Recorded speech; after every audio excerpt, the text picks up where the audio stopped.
Happy Ugadi to everyone. So ఈరోజు మనం ఉగాది పచ్చడి చేయబోతున్నాం.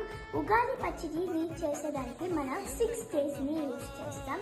సో ఏంటని మనం చూసేద్దాం రండి. సో స్వీట్కి బెల్లం వేస్తారు,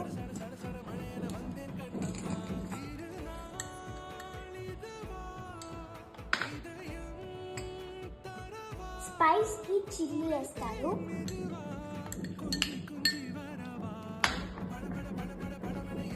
బిటర్కి నీమ్ ఫ్లవర్స్ వేస్తారు,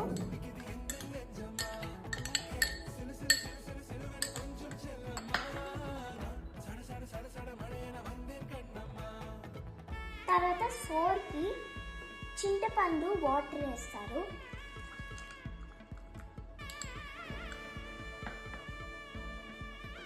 తర్వాత సాల్ట్కి